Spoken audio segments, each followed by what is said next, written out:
Well, Joe Rotella is our technology guru, and he is here with a fantastic Christmas ornament project. And this looks like a snowflake, Joe, a little bit more than an ornament.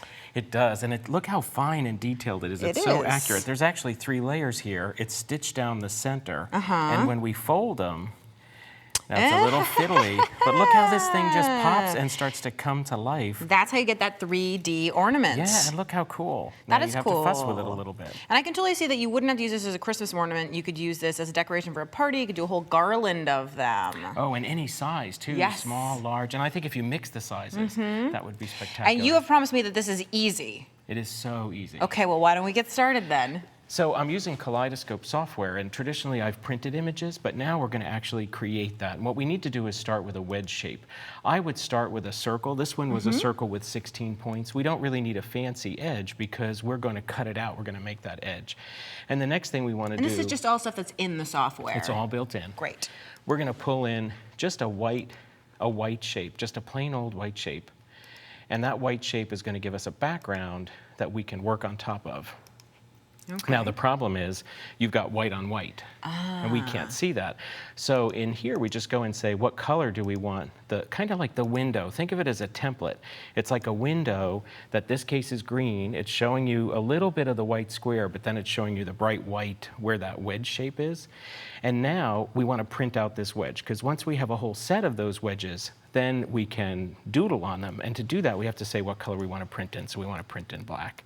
So I'm going to jump all the way down here to black, and we'll say print wedges.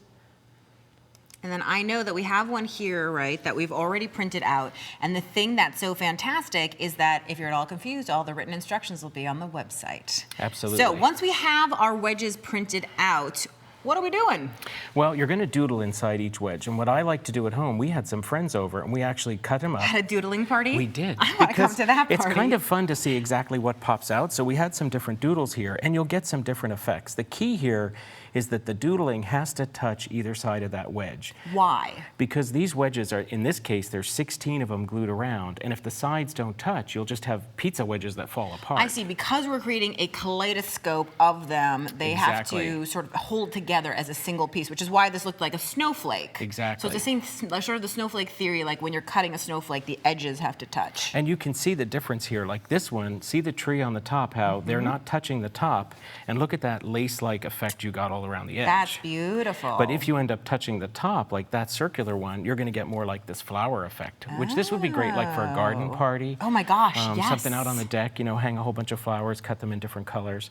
So once you have something doodled like this, then you need to scan it to get it back into the software. Okay. So you're going to scan it back in, and I can see that you could have a lot of fun with all sorts of different friends or your family, your kids, whatever, making lots of different kinds of doodles. It's true, and this is, I have a whole bunch scanned in here, and when you bring them in, don't worry if they're, you know, like you can see here the scan is upside down. You know? It's funny because it looks like snakes when I look at it here, but then when I see the finished kaleidoscope over on the side, it's totally different. So we're just going to spin it around to kind of line it up. And that's beautiful, like you a can stained glass window. Now, if I resize too much, see how the black is inside? And you see it up in the right-hand corner exactly what you're going to get, that preview that you just made big for us, so that you don't have to guess at what it's going to look like or if you've lined it up properly. So you make it just a hair bigger, and this was why it was so fun to have so many different shapes, because we could see some we liked, some we didn't. You're going to have to play with your doodles. This one, as an example, as it is right now, it would be hard to sew together, because see the white in the middle, there's no place to sew. I didn't even think about that. So your doodle needs to have a large space in the center for you to be able to sew along with touching the sides. And that space in the center is down in the bottom of that wedge shape. Oh, the bottom of the wedge, okay. So basically you just keep playing until you say, okay, I've got there, look at that. Now we've got a connected I see. So if center. I look in the upper right corner, I can see that I now have enough space where I'm going to be able to sew. And I see that you keep rotating that so that the pieces all connect. Yep, exactly. So that we have, again, that beautiful snowflake that sort of comes out. Exactly. And then once I have that all done, I'm going to save this. And this produces a bitmap image, but we need a vector-based image. So I went online and I used a free package to convert it to a vector-based image. And you put it on a USB drive for me. I like crafting with a friend because you always get to play with each other's toys. So now I'm just going to take this USB and I'm going to pop it right into my cutting machine. And then I'm going to tell the machine that I want to use a pattern and it's from my saved data. It's on my USB thumb drive. It's gonna tell me that it's retrieving it, which of course is helpful because when I'm wondering what the heck's happening, I actually can learn what it is. And I'm gonna scroll through until I find, there you go, flower ornament. It's right there, and it's beautiful. So that's just what I want. I'm gonna hit okay. Now, if we actually resized this, so I think it would be cool to make, because you can make the ornament any size you want, and I'm thinking, what if we had a huge one that filled an entire 12 by 12 sheet of paper? Wouldn't that be awesome? So then you can cut a whole bunch of them. Oh, and big. I like and make big. them big. Oh, me too. You know, I'm from New York City. We like our buildings big and everything else. So here we go. I've got this. I like it. I'm gonna hit okay, and I have a cutting mat here that I've already loaded with some white cardstock. You could cut out of all sorts of fancy paper though, right? Absolutely, absolutely. Any of your scrapbook papers or anything like that. I'm gonna load it on in there. I'm gonna hit okay again. I wanna make sure that my blade depth is set correctly. And I think that for cardstock of this weight, I'll probably set it to a 5, maybe a 5.5 if I'm feeling a little bit nervous. Actually, let's put it down at a 5. That feels good to me. And you have to, of course, test with your own machine, you know, and get used to it, and every cardstock's different, and depending how much you've used your blade and all that kind of stuff. I'm gonna hit cut, and then we are off to the races once I hit the start button. And now while this is cutting, I know, Joe, you're gonna talk us through a little bit of the sewing, because you said you're not a sewer. I am not a sewer, and my mom gave me a sewing machine in 1982, and it was already 20 years old. So I work with this ancient machine. It's one of those heavy metal machines. Oh, it is. But in this case, these are 3 layers thick, so just take 3 layers of scrap of the same cardstock, Great. run it through your machine. I know you have one here, which you were already testing with the sewing, exactly, right? and look at the different stitches per inch.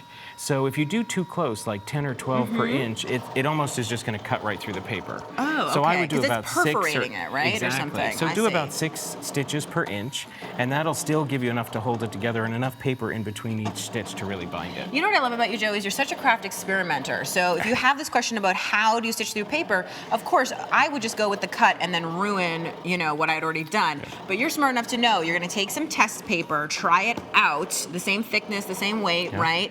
Give it a test, and then, of course, increase your stitch length. That's going to help. And then what do we do after we have stitched it? We do the folding? No, actually, be sure you lay the 3 together. Okay. You could do 4 if you want more leaves inside the ornament. Lay them together. Be sure you have a center part, and just stitch. And I did the usual, ahead a little bit, back to knot it, then ahead. Got all done, trimmed it up, tied it, and now you're ready to go. You just fold. So now the machine is finished cutting. I'm gonna go ahead and unload my mat. I'm gonna give it a bend to start peeling up that cut. I'm gonna take my spatula tool to get it on up. Now, while I'm peeling this off, Joe, will you give us some tips on fluffing out your ornaments when you fold them? Well, and even before fluffing, look at the goodness outside that cutout, because now you have a fantastic stencil in some cases. Oh yeah, and I So know that save we have one down here that you can see that is completely, that's the scrap, which you told me when I said, oh, is this garbage? Should we throw it away? You said, no, I'm gonna use it as a stencil. No. Well, because I'm a crafting hoarder. I am, so I save everything. Now, when you fluff these up, like this one's exceptionally, you know, tricky, just because all these little fine points get caught one inside the other. So you're gonna wanna play with it a little bit to get it nice, get a nice shape all the way around. But I think they're just, look at how spectacular they look. Oh, I love it. Look at that. It's big and beautiful. And I think you could use like any of this heart shape or any of these other little leftovers as embellishments.